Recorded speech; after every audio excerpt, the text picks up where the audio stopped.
Alors, nous allons écouter la parole de Dieu pendant un tout petit moment et puis nous allons prier par rapport à cela. Dans le livre de Psaume, chapitre 23, du 1er au 6e verset. Psaume chapitre 23. Psaume chapitre 23. Psaume chapitre 23, du 1er au 6e verset.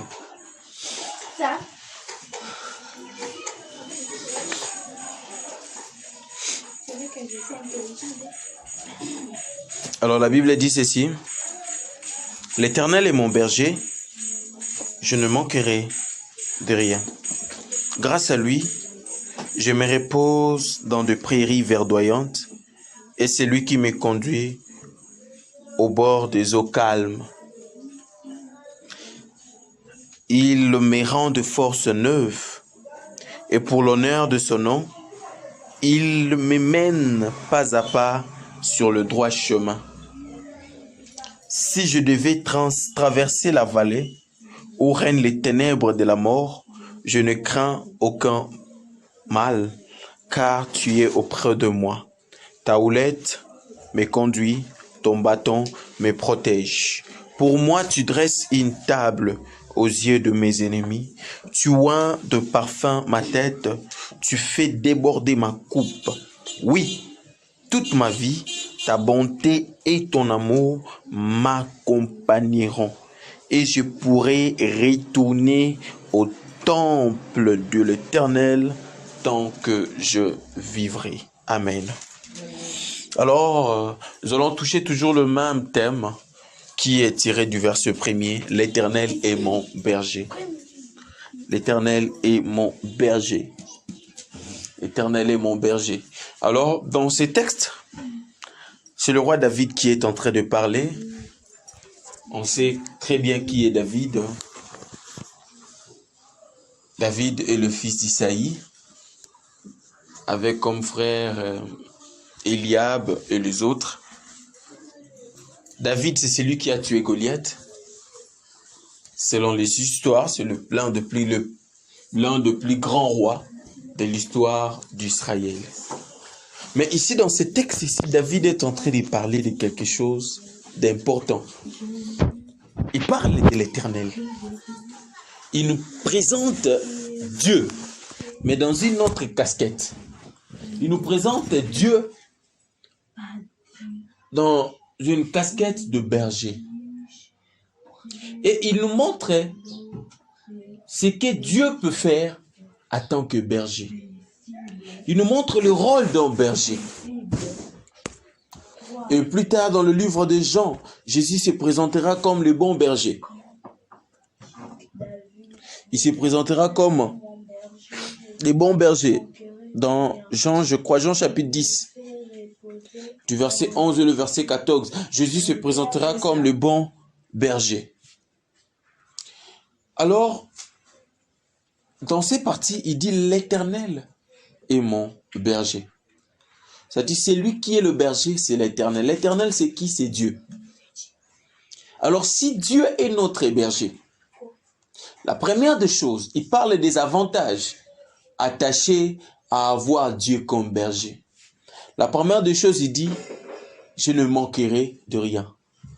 C'est-à-dire, quand c'est Dieu qui est ton berger, s'il dit je ne manquerai de rien, c'est-à-dire Dieu pourvoira à tous nos besoins. Il pourvoira aux besoins de nous qui sommes ses troupeaux, de nous qui sommes ses brebis, de nous qui lui appartenons. L'Éternel pourvoit à nos besoins. Non seulement il pourvoit à nos besoins, mais l'Éternel fait la deuxième des choses. Il nous fait reposer dans de verts pâturages. D'autres versions disent dans de prairies verdoyantes, dans de verts pâturages. C'est-à-dire, quand on dit pâturage, c'est-à-dire on parle de ce qu'on doit consommer comme nourriture. Et il dit le vert pâturage, c'est-à-dire dans une nourriture qui nous permet d'être en bonne santé. En d'autres termes, quand on parle de la nourriture spirituellement, c'est la parole de Dieu. Physiquement, c'est tout ce dont l'homme en a besoin pour l'équilibre de sa santé. C'est-à-dire Dieu pourvoit à ce que tu dois mettre sur ta table. Dieu pourvoit à ce que ton esprit peut consommer. C'est-à-dire pendant tes heures de méditation, il sait où te conduire, sur quel type de parole il te faut. Et pendant tes heures physiques, il sait sur quel type de nourriture il te procurera par le peu de moyens qu'il t'accordera. Et David ne se limite pas là seulement. Il part encore plus loin. Il dit, c'est lui qui me conduit au bord des eaux calmes. D'autres versions disent des eaux paisibles. C'est-à-dire, Dieu ne te donne pas seulement à manger. Non, il te procure aussi la paix. Et la Bible est en train de préciser ça. Dans le livre de Nombres, chapitre 6, à partir du verset 24, la Bible dit ceci. Que l'Éternel te bénisse et que l'Éternel te garde. Et dans Matthieu 6, il dit, donne-nous notre pain de ces jours. Et pardonne-nous nos offenses. Délivre-nous du malin. Ça dit, quand Dieu donne, Dieu fait la deuxième des choses, il protège ce qu'il a donné. Il veille sur ce qu'il a donné. Donc David est en train de nous dire, non seulement Dieu nous conduira pour manger, mais il va veiller à ce que pendant que nous serons en train de consommer, qu'aucun prédateur ne vienne nous déranger. Pendant que nous serons en train de jouir de sa bénédiction, de jouir du travail que le berger a fait. En d'autres termes, c'est le berger qui travaille pour nous. Et nous ne faisons que consommer la nourriture et nous consommons aussi sa protection. Il est écrit dans le livre d'Ésaïe, vous mangerez de la main de l'Éternel une nourriture délicieuse. C'est-à-dire une nourriture que lui-même Dieu aura préparée. Et il dit, il me rend de forces neuves pour l'honneur de son nom. Notre version dit, il restaure mon âme et il me conduit dans le sentier de la justice. Il me mène pas à pas sur le chemin droit. C'est-à-dire, il restaure l'âme, c'est-à-dire Dieu doit redonner la force.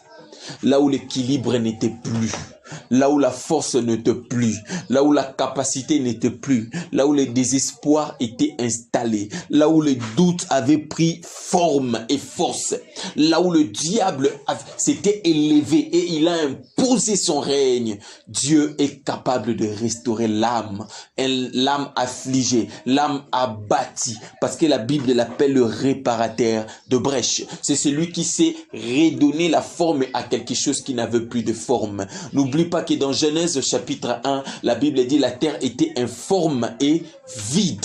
Mais Dieu a fait quoi? Il a donné forme. Pour nous dire, peu importe la nature de qui nous sommes, en Dieu, Dieu a la capacité de nous donner encore la force.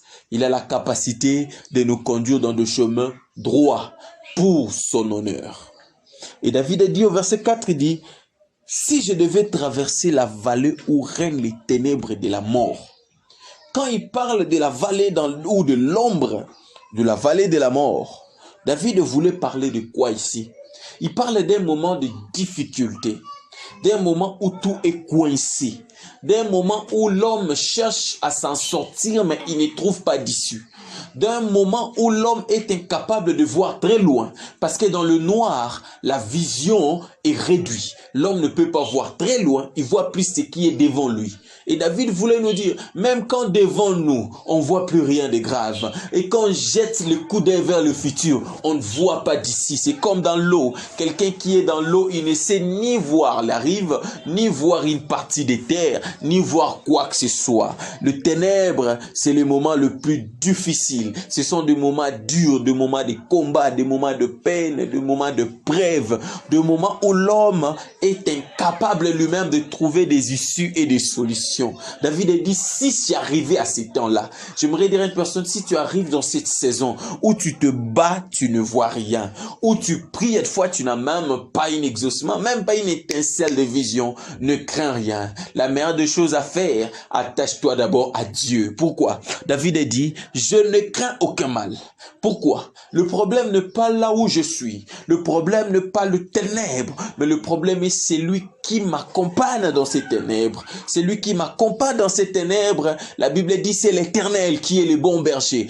Un berger, parmi les qualités du berger, la première des choses, le berger est fidèle à ses brebis. Le berger n'a jamais abandonné ses brebis. Même quand le brebis peut aller plus loin, le berger est capable de laisser garder les autres pour aller suivre. David nous donne son exemple à lui. Il était capable d'aller arracher le brebis de la bouche du lion, de la main de l'ours. Pourquoi?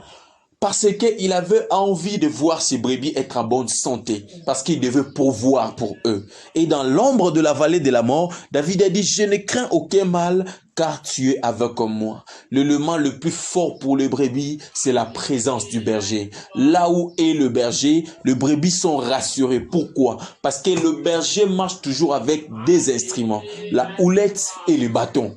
Pourquoi? David a dit, ta houlette me conduit. C'est-à-dire par la houlette, le berger nous guide, le berger nous dirige. Le berger nous conduit pas à pas, mais par le bâton, le berger nous délivre. Il combat contre nos ennemis, il détruit nos ennemis, il nous fraye du chemin parce qu'il est le bon berger. Et au verset 5, il dit, pour moi, ici j'aime ça, il dit, tu dresses une table aux yeux de mes ennemis. C'est-à-dire, les gens qui te combattent, il arrive des moments où Dieu ne permet pas d'abord qu'ils partent, mais que Dieu permet qu'ils assistent au combat qu'ils avaient livré contre toi. Et il disait que tu perdras, mais il te rend compte que tu n'as pas perdu.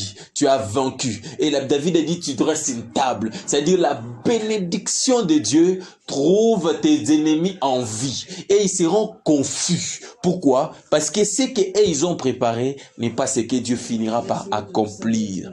Ce n'est pas ce que Dieu finira par accomplir. Et il dit, tu oins de parfum ma tête et tu fais déborder ma coupe. Oindre du parfum, ça synonyme de trois choses. La première des choses, c'est choisir. Ça dit, tu m'es choisi au milieu de tant d'autres. Quand Dieu choisit quelqu'un, c'est pour lui donner une valeur. C'est pour l'élever à une dimension. À la présence de tous, Dieu te choisit. Parce qu'il a dit, tu dresses une table et puis tu me oins. L'autre, deuxième dimension, c'est une capacité d'autorité qu'on est en train d'investir sur une personne. C'est-à-dire, Dieu te donne une capacité d'exercer une autorité sur le même adversaire qu'il avait dressé une table. C'est-à-dire la table que Dieu dresse, et aussi ils sont sur cette table. Toi aussi tu es sur la même table, mais Dieu commence à créer la troisième des choses, la différence. Donc c'est-à-dire vous êtes 1000, mais c'est toi que l'onction a été déversée. C'est sur toi que l'onction a été posée. L'onction avait pour objectif de qualifier une personne pour un mandat qu'il devait exercer. Et en d'autres termes, Dieu te donne un mandat. Dieu t'investit d'une autorité. Dieu te donne une capacité que tu peux exercer.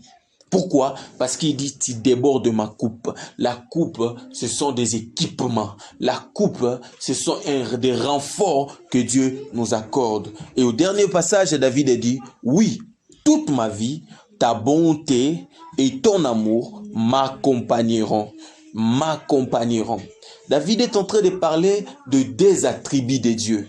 De deux attributs de Dieu.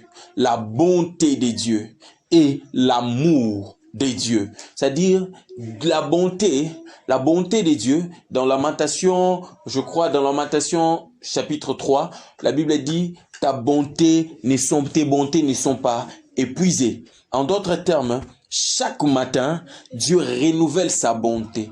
La bonté, c'est la grâce, au fait. Dieu t'accorde des faveurs qu'il ne pouvait pas accorder à tout le monde. Et l'amour est un signe que tu appartiens, que tu as du prix aux yeux de Dieu. Mais il dit, les deux choses, la grâce et l'amour, va t'accompagner. Partout où tu seras, ça va t'accompagner. Et il dit, je pourrai retourner au temple de l'Éternel tant que je vivrai. En d'autres termes, j'ai une place à la présence de Dieu. En d'autres termes, David voulait nous dire quoi pour conclure ce passage? Il voulait nous dire, quand Dieu est ton berger, non seulement il veille sur toi, non seulement il te protège, mais tu as du prix à ses yeux. Il te garde pour lui. tu as une place dans son cœur. Tu as une place devant lui. C'est-à-dire, à chaque fois que tu as besoin de quelque chose, Dieu qui est le berger pourvoira cela parce que tu es son brebis. Et Psaume dit, nous sommes le troupeau de son pâturage. Nous sommes le troupeau de son pâturage. Et ce matin, je voulais nous dire, on est appelé à avoir confiance à Dieu. La force du troupeau, du brebis, dépend de la capacité de son berger. L'assurance de vie d'un brebis dépend de la capacité, de la force de celui qui veille sur lui. Aujourd'hui, quand on regarde des grandes nations comme des États-Unis, d'autres, s'ils ne peuvent pas être atteints, c'est à cause de l'armement qu'ils ont. Ils sont puissants non parce qu'ils sont les États-Unis, mais parce qu'ils possèdent les armes qui les rendent puissants. C'est-à-dire, de notre côté, nous devons savoir ça.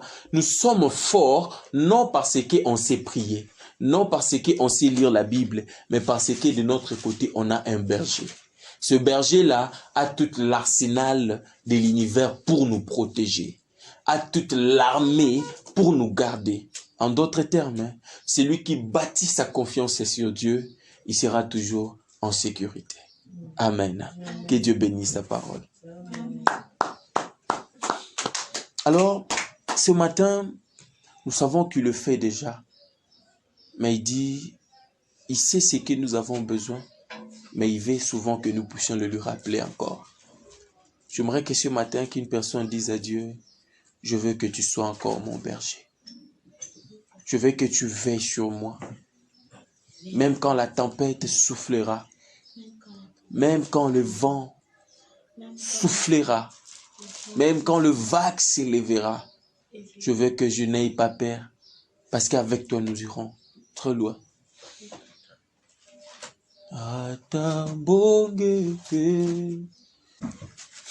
Alors, nous allons écouter la parole de Dieu pendant un tout petit moment et puis nous allons prier par rapport à cela. Dans le livre de Psaume, chapitre 23, du 1er au 6e verset. Psaume chapitre 23. Psaume chapitre 23. Psaume chapitre 23, du 1er au 6e verset.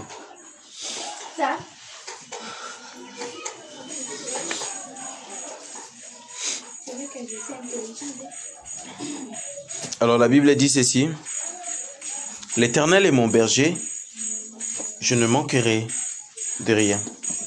Grâce à lui, je